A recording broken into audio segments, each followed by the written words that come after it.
from Philadelphia, joins us.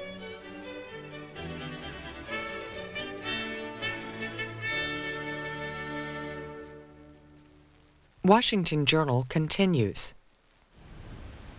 The situation in Indonesia is banner headlines in all of the newspapers that we have here, and we are very pleased to have Indonesia's ambassador to the United States at our table for our last segment this morning to take your calls about the events in his homeland. His name is Dorodjatun Kuntjoro-Jakti, and he is by trade an economist with lots of time studying here in the United States.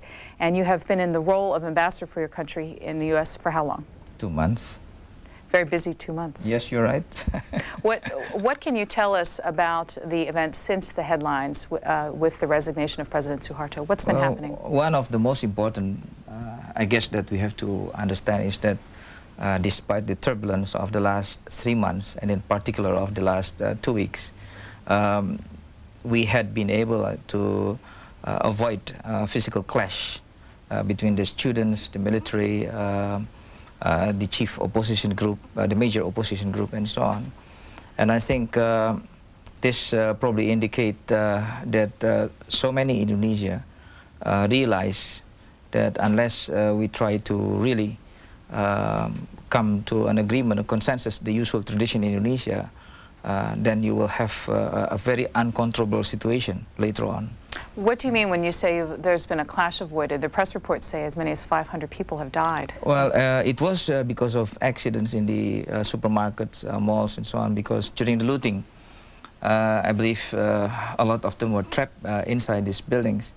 But as we know from the news and so on, 6 students were shot in the incident in Trisakti University. But aside from that, my understanding of the situation is that so many died because of the looting and the burning in the city at the time. Yeah. The newspaper stories have lots of information about what has happened and what might happen as a result of President Suharto's resignation. First of all, can you explain the process? Will his successor, the vice president, just automatically take the job? Will there be an election of any sort?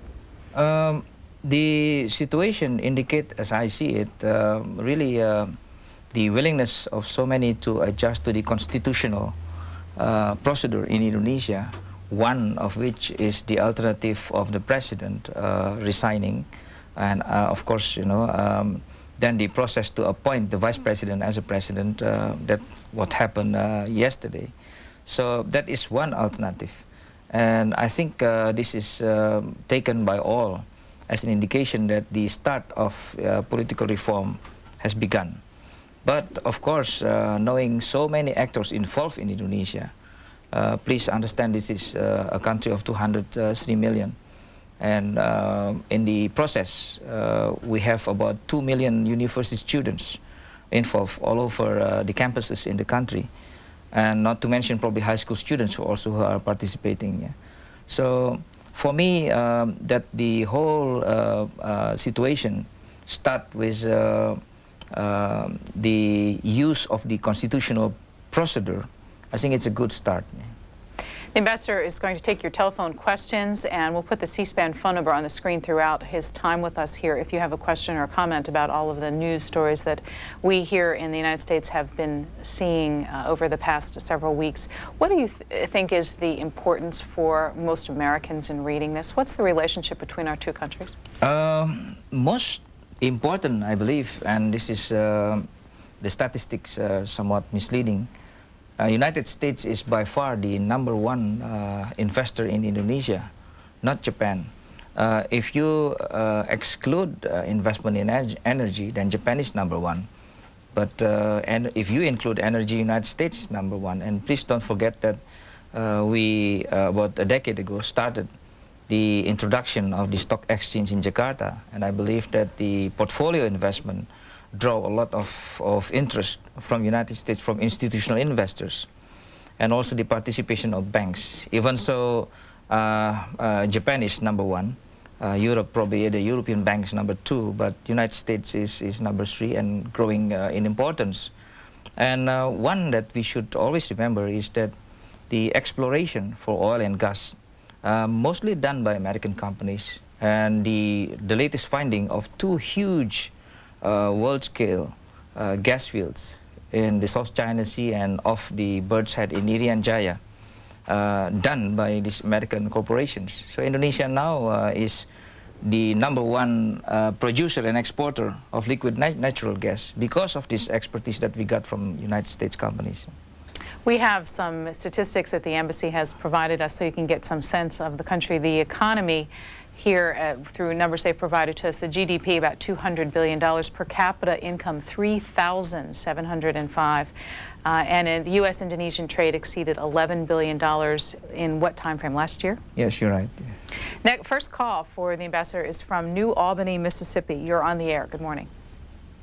Yes, I had a question for the ambassador. There was a good bit in the press about the difficulty in persuading Soeharto to go along with the IMF recommendations, and it appeared to me that once President Soeharto capitulated to the President of the United States, if you want to put it that way, and acceded to the IMF regime about prices, the revolution, if that's what you want to call it, then broke out. And I'd like the ambassador to comment on to what extent the IMF regime contributed to the recent unrest in Indonesia. For a long time we worked with IMF and World Bank, and I would say that without the role of IMF and World Bank way back in the turbulent period of 67 to 1970, there will not be the new order. And this is recognized by many because since then we set up the so-called Indonesia Intergovernment Group for Indonesia, which is now renamed Consultative Group for Indonesia. And we work very closely with many of these institutions. But since then, in the last 30 years, the economy becomes so complex that so many of the decisions, and this is probably realized on the way, on the implementation in the month after the signing of the Memorandum of Understanding with IMF, begin to be realized by all that it's not that easy. Because of the complexity of the economy, we're talking about really a country with 3.5 time zone, and we have so many differences between islands. The economies of the island Indonesia is really starkly different from one another, and you cannot just follow one similar policy, for all the islands in Indonesia. And I think this is the reason why it looks like in the past months we're stuttering, we're probably thinking over again of many decisions, and it's taken by all as the inconsistency and so on. But I believe that a large part of that comes because of this complexity. Yeah. What is your reaction to this headline in today's Los Angeles Times? Resignation seen as not enough to restart aid flow. And Art Pine reports that it will not by itself keep international money flowing into that financially troubled country, U.S. and IMF officials said Wednesday. Well, I believe that we have to, of course, see what is going to be the new cabinet. And this is, of course, long awaited by all, whether President Habibie is going to set up a cabinet which reflect all the demands in the society and also our commitments to the multilateral organizations, in particular IMF and World Bank. And because of that, at this moment of time, I think it's very difficult for us to say anything, because we are still awaiting for even the announcement of the first program that he would like to carry.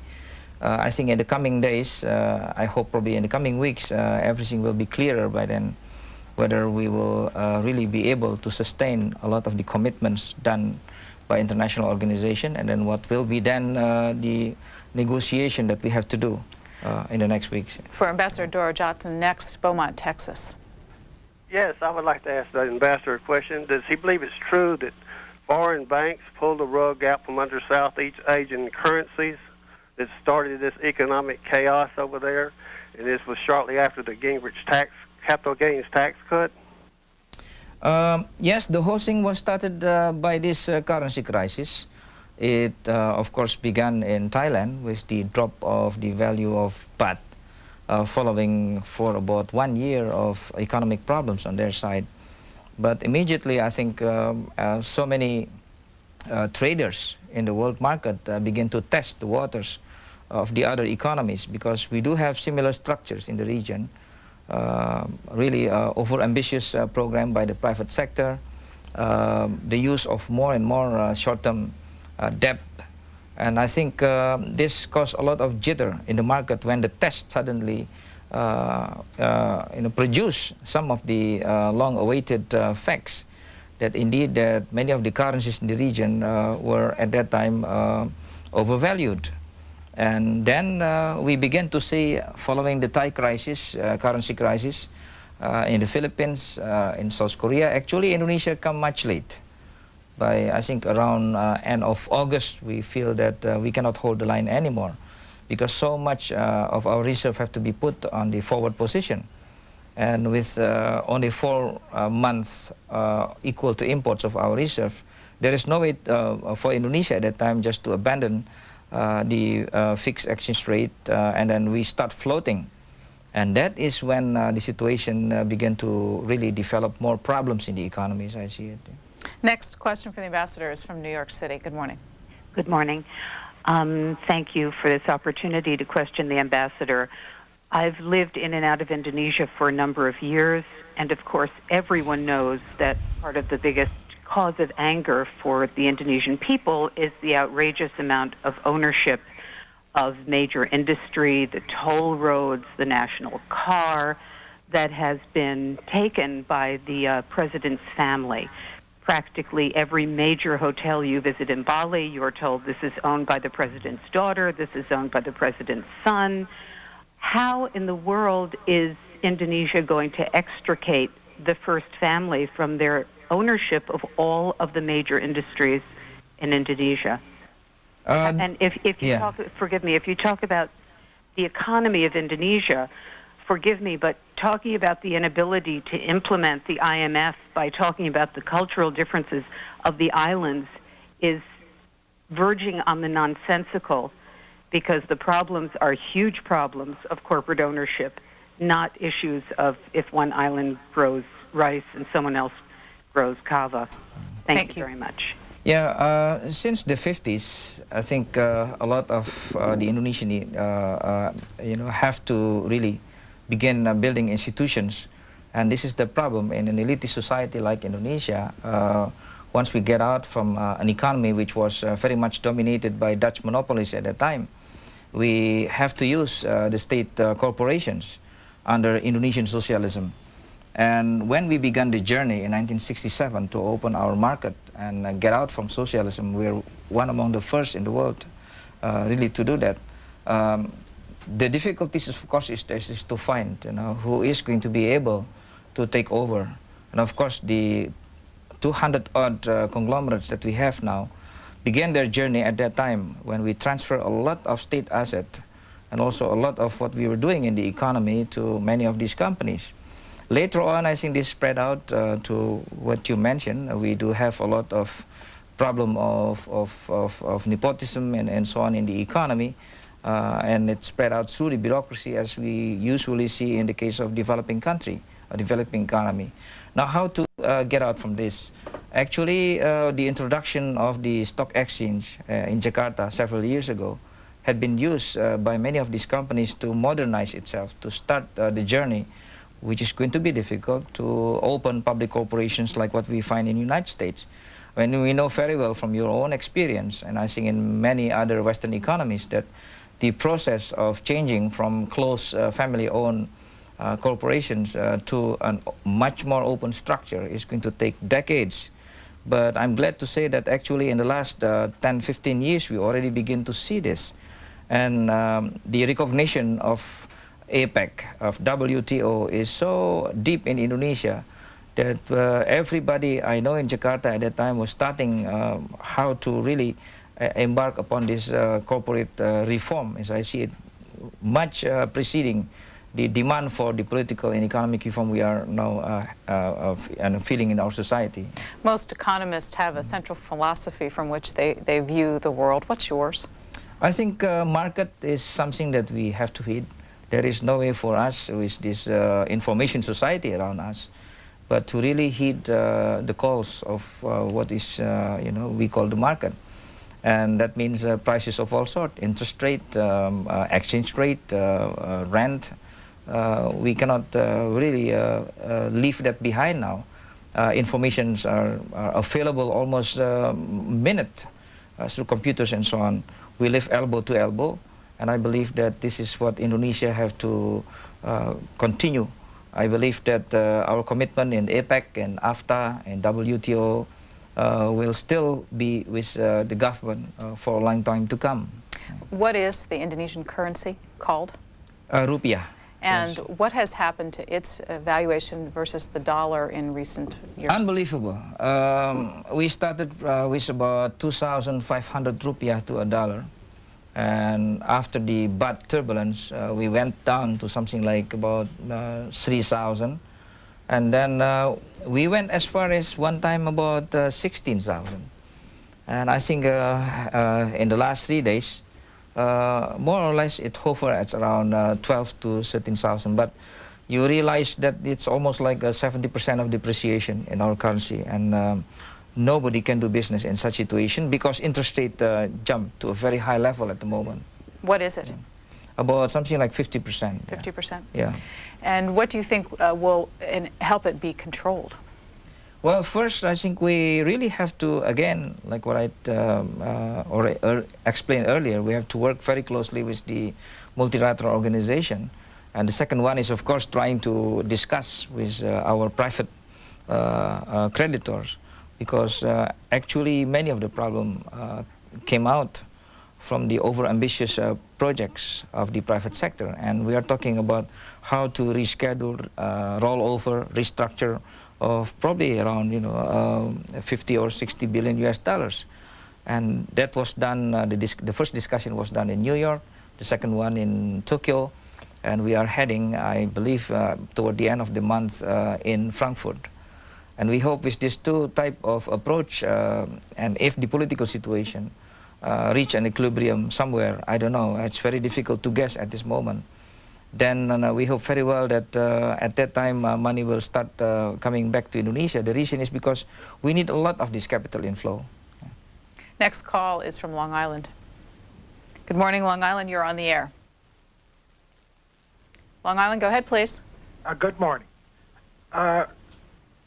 Mr. Ambassador, I would like to ask you your opinion on how much of this anti-Suharto movement is left-wing inspired, because I noticed that there are students and professors together with the media that are attacking the president. And it reminds me a little of the 60s when in our universities we had more left-wingers and communists in the classrooms than we had in Korea and Vietnam. Well, let me put it this way. This generation, which is in the really front of the demonstrations at the age of probably 16, 17, all the way to 30, live in the last 3 decades through a very heavily subsidized system. And they enjoy it so much because it's almost from the cradle. We introduce family planning, and then we follow it up with compulsory education, 6 years, 9 years, and we subsidize fuel all the way up to now, actually. And because of this, I think when we were shocked by the turbulence coming out from the currency adjustment, nobody could believe that they will be hurt by hyperinflation, the disappearance of medicines, the disappearance of textbooks, and so on. This caused a lot of anger in the university. But as far as I know, I myself was the dean of the Department of Economics in Jakarta prior to my posting in Washington, D.C. And my understanding is that the discussion has been all the way, in the beginning was economics. Really complaints about how the situation is getting out of hand, and of course they are starting analyzing it beyond really simple analysis to find groups or culprits behind that. And I don't see too much leftist rhetoric, actually, but you cannot help it. You usually have, of course, criticism on IMF, on World Bank, as a sign of world capitalism or something like that. But overall, as I see it, the discussion in Indonesia have been on very mundane issues of economics, but of course now with a lot of political ramifications involved. I'll show you some of the photographs from the newspapers this morning as we talk with the Indonesian ambassador. Next call for him is from Fort Worth, Texas. Good morning. Good morning. This is Kenneth Fort Worth. Just listening to your conversation there, I asked the gentleman there about Edison Damanak, who brought over the $166 trillion in U.S. bearer bonds, bought into Tommy Lee Buckley from Amarillo over here in the Dallas Federal Courthouse. Mr. Damanak was doing. He was prosecuted in front of a James R. Nowlin judge down in Austin, Texas, which should have never happened. What's the point? What's the point of your question? I was wondering how Mr. Edison Damanak from your country is doing. They brought over the $166 trillion. Okay, we understand the story. Just wanted to make sure we heard the name. Yeah, are you familiar with him? Yes. There's a particular individual, Edison Damanak. Are you familiar with him? No, I'm very sorry. Can't provide any details. Right, yeah. What is, since you've just been here for 2 months, what is it personally like to watch all the turmoil in your home country and be so far away? Well, actually, I began the whole journey to the United States through the position of really visiting several countries under the turmoil in the months of July, August. And I was an expert attached to the APEC Business Advisory Council of Indonesia. So I had to explain a lot about what's going on, and I didn't realize that because of maybe so many explanations that I provided, that I was then asked, to go to Washington, D.C. And my experience here has been, of course, limited so far to what is going on in IMF, World Bank, and as much as possible also Treasury. So it was quite a surprise to me personally to see how the situation immediately shifted from economic issues to political issues as demonstrations in Indonesia emerged. But I was an activist myself in the late 60s, so I have a feeling that later or sooner a lot of these political issues are going to be put forward by the students, because as I told you, they will try to find out more before just economic analysis. I mean, who is really responsible of what we are facing today? And I think the search is going to go even far beyond the perimeter of Jakarta. It's going to really, I think, lead to many questions, even of our involvement in WTO and also in IMF and so on. It's quite usual for student movement to ask a lot of these questions. So you're saying that yesterday's resignation means that the story is far from over? Yes, you're right. I think this is the beginning of a long journey, a very complex one. But my understanding of the Indonesian people, they have usually the patience, and that's what saved the Republic. We are going to celebrate the 53rd anniversary this year, and with 300 tribes around ethnic group in Indonesia, and everybody's religion, by the way, in Indonesia, and a 3 time zone with thousands of islands, quite amazing. And if not because of the patience and the resilience, and the discussion and so on, and trying to find consensus, I don't think that we will survive this long. Ambassador Dorodjatun's home is Banten, West Java in Indonesia. Here's his education. He received an economics degree from the University of Indonesia, a master's degree in financial administration from Berkeley, University of California, Berkeley, and a PhD in political science at the University of California. We have about 15 minutes left in our conversation with him. Next is a call from San Francisco. Yes, good morning. This is Timothy Bell calling from San Francisco. First, I'd like to compliment the ambassador and the former president for having the courage to stand up and resign when he put his country before himself. Secondly, it's refreshing also to see the ambassador being so honest about things and saying that there is nepotism back in this country. It's refreshing to see that there are some people in public office that aren't afraid to tell the truth. One question that I have is if he knows of any of the people that have given money to the Democrat Party here in our country that have fled back to his country, and if so, if he could encourage those people to come back to our country to be able to testify before Congress. Thank you. Well, again, you see, I'm not familiar with many issues, even so I read just the same like you, so many reporting in Indonesia coming actually from the American press. But my understanding before I left is that the discussion really based on so many of what is going on in the United States, and no attempt whatsoever of the Indonesian press, as I see it, to really search by themselves, what actually the situation. Here's a photograph from the Associated Press coverage of President Suharto's 5-minute resignation announcement yesterday. And the new leader, his former vice president, B.J. Habibie, is here in the photograph. What can you tell us about the new leader?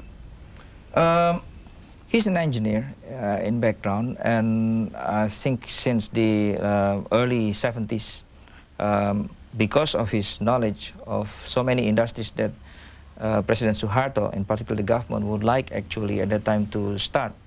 And that is, of course, what came out later on under the category of strategic industries.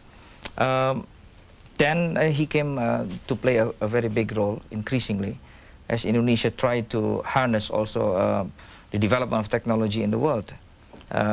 President Habibie sent thousands of our intellectuals abroad to study, not only in the United States, in Europe, in Japan, and so on, but elsewhere. And I believe that he is attempting to really create the first base of technologies in Indonesia that can carry the development beyond the use of natural resources and the cheap labor that we have been using for the last 30 years. But again, of course, this is not going to be an easy exercise, knowing that technology is not cheap in the world. He is a person with that commitment, and of course this, in tandem with the other who believe that such development strategy probably would be best followed if we use natural resources or cheap labor for even longer time. But President Habibie, I think, still with that conviction that we should go beyond the use of these natural resources and human resources. He is that kind of man, as I see it. Next, Irvine, California. Yes, good morning. There's been quite a congressional debate on contributions or support of the International Monetary Fund, and I believe the International Monetary Fund had some words to say about Indonesian subsidies for aerospace. I'm wondering if the ambassador could tell us, with the new vice president, that the future of Indonesian aerospace will be subsidized, and if there will be any benefits to the Lippo Group or the Riata family in regards to the International Monetary Fund. The subsidy scheme for many of the strategic industries have been stopped. That was part of the agreement with IMF, and since then I think many of these companies are trying to find their way out by trying to get money from elsewhere. And again, I don't think that the transition is going to be easy, but it was already begun several weeks ago, I would say. Yes, thank you very much.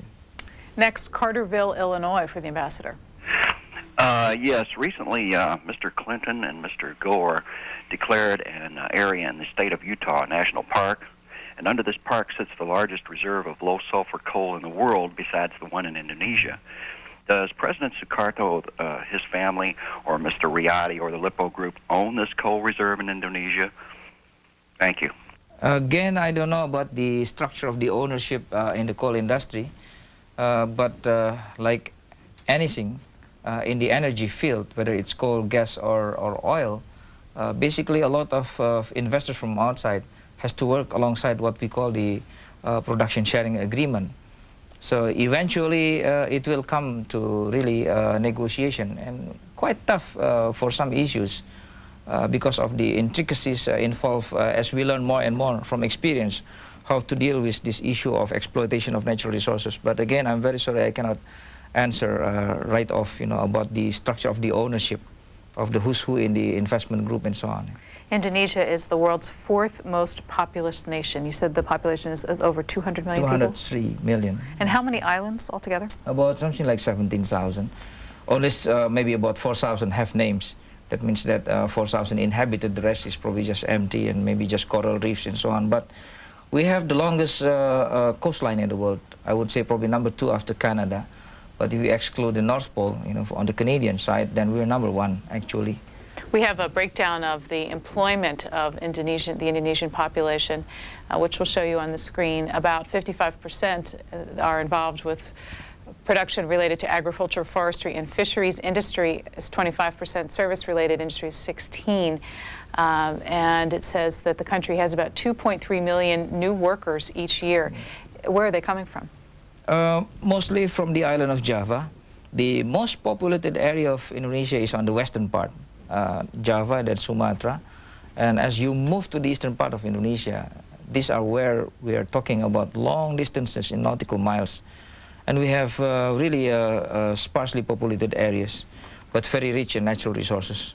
Like, for example, in Irian Jaya, you have your mining operation, Freeport, which is probably one of the largest,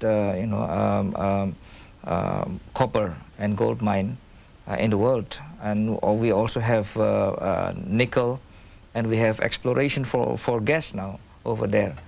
So West Indonesia is one which, as we see in the coverage by your media, where we have a lot of this turbulence, in particular in the big cities like in Medan, for example, that you realize several weeks ago we have these rioting over there before it moved to Jakarta. How many people live in Jakarta? About something like 10 million. And if you include the environ, probably 12 million. It's comparable to the size of Tokyo in a way. Yeah. Next call's from Winchendon, is that correct, Massachusetts? Yes, it is. You're on the air. Hi, this is my first time for calling the C-SPAN, so welcome. I'm interested. I have a question for the ambassador. My question is, in his opinion, what does he feel is the best thing that America can do to support reform in Indonesia? Well, for many years, America is the country where thousands of our students are heading, for education. You still provide, I think, the best base for graduate education in the world, and it's recognized by thousands of Indonesian students who go this way. At the moment, we have about 12,000, and they now become really part of the rising business elite in Indonesia. I'm thinking about what they are thinking at the moment, how to turn around the economy.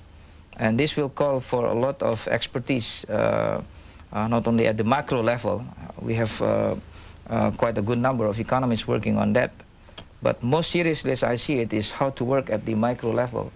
We're talking about thousands of companies at the verge of bankruptcies, not only in Indonesia, by the way. This is also happening in Thailand, in Korea.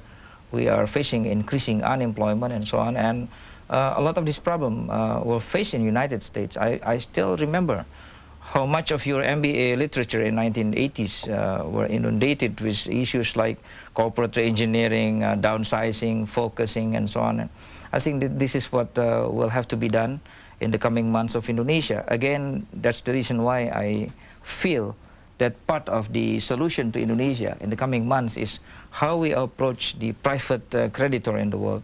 If we can convince them, then we will be able to roll over, to reschedule, to restructure. Then probably we can go back to the world financial market. But without that, I think we're going to be faced with tremendous unemployment problem. We're probably heading to an unbelievable level of probably 15 million unemployed, in the coming months. What's 15 million as a percentage of the workforce? Well, I think it's about maybe 10%, something like that, yeah, which is unusual because for us, we have enjoyed for such a long time 3% of open unemployment. But of course, if you include underemployment, disguised unemployment, that's very high. But now with this crumbling economy, we're talking about probably this year a negative growth of approaching probably 15%. Negative 15%, we never see that. In the last 3 decades, we have enjoyed 6 to 7% of growth. How can you talk about employment growth in such a situation? Have the middle class and those at the bottom of society been equally affected? In particular, I think the fixed income earners, like what happened in any downturn in the economy. And in particular in Indonesia at this moment, we see the beginning of the emergence of the middle class. By using every kind of measurement, Indonesia probably have at the moment about 15 million middle class living in the big cities like Jakarta, Surabaya, Medan. And they are deeply concerned about what's going on, because for 30 years, a lot what they do have been tied to plan, just like in the United States, to mortgage, to college education. And now I think many of these families, hundreds of thousands of families are stranded. We are facing the problem of 77,000 coming from Malaysia, Thailand, Philippines, Indonesia, who have to make a decision this coming summer, whether they are going to continue their education in the United States or go home. And this is very serious indeed for me. Because of inflation, they no longer have the tuition costs? Because of the depreciation of baht, of rupiah, of ringgit, it's too much. Can't afford the tuition. We cannot afford it anymore. Next call is from Los Angeles. You're on the air. Good morning. Hey, good morning. This is Matt. I was wondering, what possibility is there that a member of Golkar will not be re-elected in the next elections? Yeah, this is you're talking about the ruling party. I have a hunch that we are heading toward total reform movement, and what will be discussed and already discussed was the big question whether we should abandon the proportional electorate system, whereby for 30 years we elect political party, not personalities like what you have in the United States. So the move is now toward the introduction of this district level type of election like what you have in the United States. But again, I think many of the political parties with the weakness in the organization capability and so on, they will have to take some time to adjust to this. And the state, the ruling state party, Golkar, at the moment, I think it's the most organized party in Indonesia, like elsewhere, in Mexico or in Turkey, in India. But I think what we are going to see is more and more attempt by other political parties to really organize themselves now, since we are moving out, I believe, from a proportion electorate system to a district level type of election. You talked about the fact that the growing middle class is concerned about the economy to the point where they are sympathetic with the students? Yeah, but very cautious as usual, because even though their children, you see, are in the forefront of this movement, no matter what, at the end of the day, what concerns them is, of course, their jobs, their companies, and their commitment to a longer-term perspective. You see, a lot of them are already involved in the stock exchange activities of Indonesia. Before the crisis, we have already reached a market capitalization of around 125 billion US dollars. And with this crisis, I think my conservative estimation that probably we have only about 30 billion left in the market capitalization. Last call, I think it will be for the ambassadors from Sarasota, Florida. Good morning, Ms. Carney. It's good to speak with you this morning. I know that you need to hurry up and close up this show, so I'll be very brief. My first question for the ambassador, what is the holdup on the IMF problem? The second question, you look like a very honest fellow, being that your president is now resigned. Could you tell us how much money did it take to have President Clinton lock up those clean burning coal fields in Utah? Can you be honest with us about that this morning? Thank you. I'm not sure about the second question. Can you repeat also the first one? It was the question about what was the holdup with the IMF and releasing the next round of funds. Well, procedure. As usual, any complex organization like World Bank and IMF, I understand. They have to go through procedure. They have to send teams to Jakarta to see for themselves what's going on, whether we really abide by the commitment that we had made in a moment of understanding. And that's not very easy, again, for the size of the country that we're facing and the huge economy involved. You could imagine that if you go down to the sectoral issues, you will need weeks to really understand what's going on. And I think we have involved ourselves in the past few months in the learning process, both of us. Indonesia as well as IMF, I think, are learning a lot of these intricacies. And I'm very sorry to say that we don't have too much, actually, because we have been so successful in continuing growth for 30 years that we forget a lot of critical problems and so on. And now we have to really look back to our textbook and then again analyze what's going on.